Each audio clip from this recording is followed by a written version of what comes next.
I know this is a little silly of a subject, but I kind of want to talk about siestas, like naps, and how we're so overworked. And this is totally from personal experience, from a lifetime of overdoing it. Lifetime until, my world broke down around me and it forced me to just take a break. Now I'm learning how to build that back up and have a balance so that you do just enough work and just enough break and just enough fun and just enough rest. And all right, so let's start with rest. We need to sleep.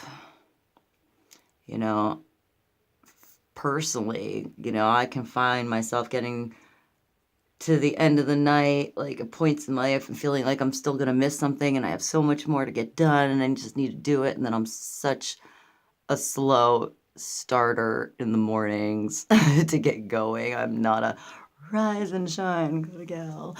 So, I always try to get it done before I go to sleep so that I can sort of take my time getting going, coming back into this universe when I wake up. But if you don't rest enough, you're when you're awake, if you only sleep a couple hours, or you don't get good rest, you're tossing and turning and getting up. Your dreamland starts to morph into your reality, so your reality's decision-making processes start to get all kind of goofy, and they're not the most sound decisions that you make because you're not fully allowing your body to recoup. You're not allowing your spirit to go out on the adventures it needs to go into dreamland and learn when it needs to go and all that stuff. So, sleeping's important. All right, so then you go to the countries that have naps. Like, they just shut down their businesses for hour or two in the middle afternoon, go and take a nap, come back. But you know what happens is they work less and they're more productive and they're happier. They're happier with what they're doing. They're not run down because they had to finish paperwork at their 20-minute lunch break that their mom called them on, and they had to run and go to the mailbox. And they're still stressed out on their lunch break. Then you look at someone like me, I have to run outside after putting a piece of pizza in the microwave 5 times and just say, everyone's just gonna wait. I go outside quick and shove down 3/4 of a pizza into my mouth so that no one's talking to me while I eat it, so I don't feel like I'm guilty for not helping them get their alcohol. So it's important, Maybe I should take note of that for myself. Oh, y'all gotta wait 3 minutes now for me to eat my pizza. All right, so I'm the extreme. So I do such an extreme amount of work and energy and situations in one amount of time that I feel like my body literally, after doing that a couple days, is shut down. And I really need to sleep and really need to recoup to get myself back to feel my own emotions again and not everybody else's coming at me. So that's me. I'm the extreme. So let's say you just have a normal job and you wake up and you go to work 5 days a week and you never take off your sick days to just have a day to do what you want. 1 day off can really bring you back so that when you go back, you think straight, you feel better, you look better, you do a better job, you're more productive. You need to take care of you. So you can do things like rest your brain and go on walks and go into nature, go on adventures and, be with the people you love. Be with yourself. Just do nothing if you want. Don't feel guilty about it. Just sleep in. Maybe you just need a day to sleep in. We had to not feel guilty about that stuff. So, all right, so along with that, as a kid, I mean, I woke up early because I had to ride the school bus pretty far to get to school. So I'm out like 6 in the morning or picking up at 7 in the morning, get on the bus, probably like 6 something. I don't know. It changed. Me and time weren't always the best of friends. And, you know, getting to school, bringing a pair of skis, a French horn, violin, big old backpack with like, that's why I have some badass back muscles as a girl, is always carrying so much crap. And so, you know, after school, going up to high school, I had violin practice and then show choir practice and then some kind of musical rehearsal and then the ballet and then this and then finally home to get the homework, to fall asleep, to wake up, to start it all over, like every single day. You know, Saturday morning I was going to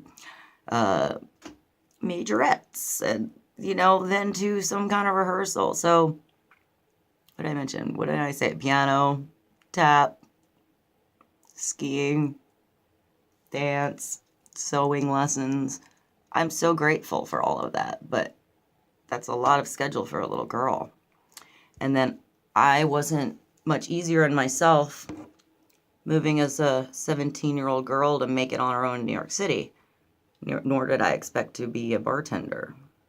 You know, I just happened to get it. I happened to be really good at it, and I was good at multitasking and handling situations on a whim and people, and that's where my life fell. So, at one point, I did start teaching ancient jewelry design in New York City. I started by getting lessons at the school for myself to give myself something I was interested in and a boost. And, all right, so here, that's something I made. Don't look at my nails. I was painting, but this is like a setting that I did. This is something I made my grandma. It's a lapis. I actually forgot what it looked like. Recently got this back.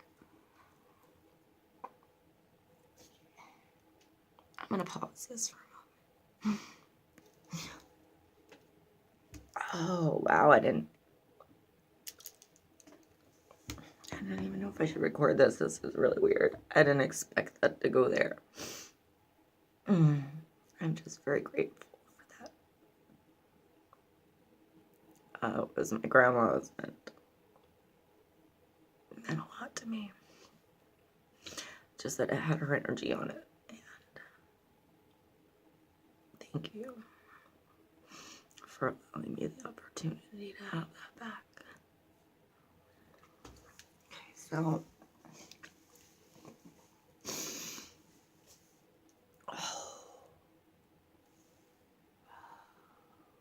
just keep going with this, okay?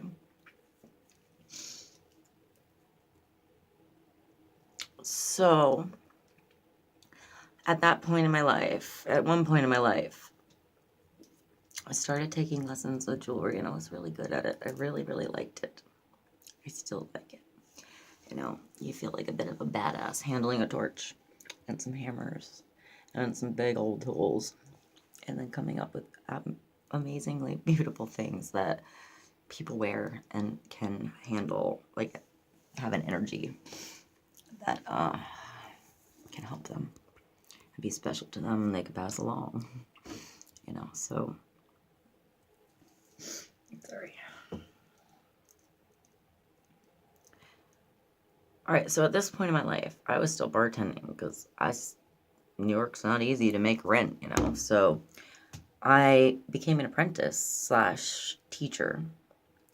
And I mean, at one point, I was waking up in the morning, I was teaching from like 11 to 6, running home, taking out my dog to poop, grabbing my stuff, running to work, bartending until 4 in the morning, cleaning up until, I don't know, a couple hours later, whenever, and then waking up and then running to teach again and doing it all over. So I did have a point in my life where I was sleeping like not much.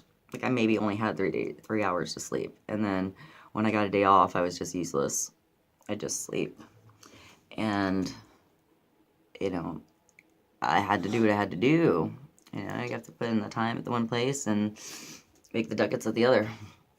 It is what it is. But I mean, the amount that I learned is priceless.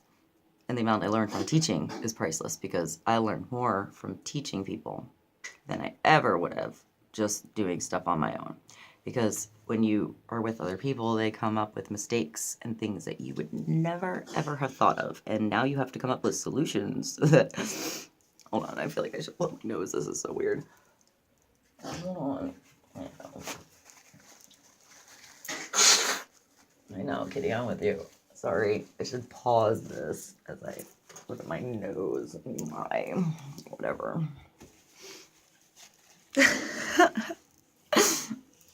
Raw material for YouTube. Alright, so I overworked myself.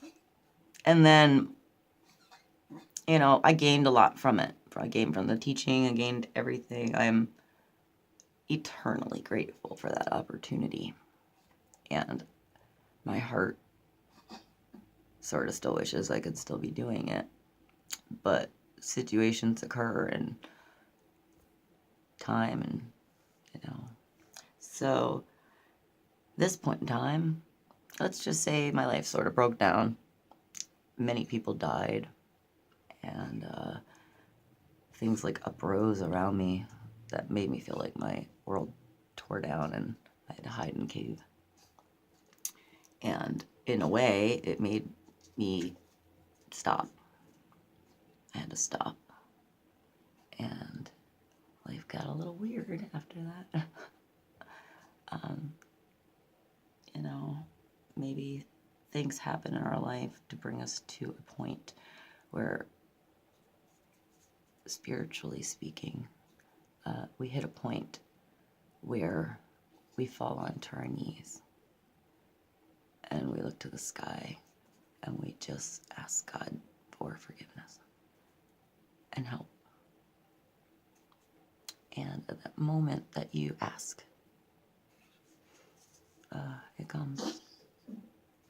So ask. That's all you gotta do. It's not hard, but you gotta do it. You can't just be told, and you can't look at others doing it, and you can't just know it. And I think I knew it for many, many years of my whole life, mentally. Knew it. And an awareness of it, and needed to just do it. And it's a shame that, like, God had to send a bunch of lightning bolts into my life for it to happen, but it was also important and probably predestined, you know, if I look at that now. So, sometimes we gotta fall to the bottom to start from scratch and do it right. So, one of those things with doing it right is allowing yourself a break. Allowing yourself the time in your life to do the things you love, like art or exploration or your interests or your friends or whatever it is that makes you excited, where time melts away or doesn't exist.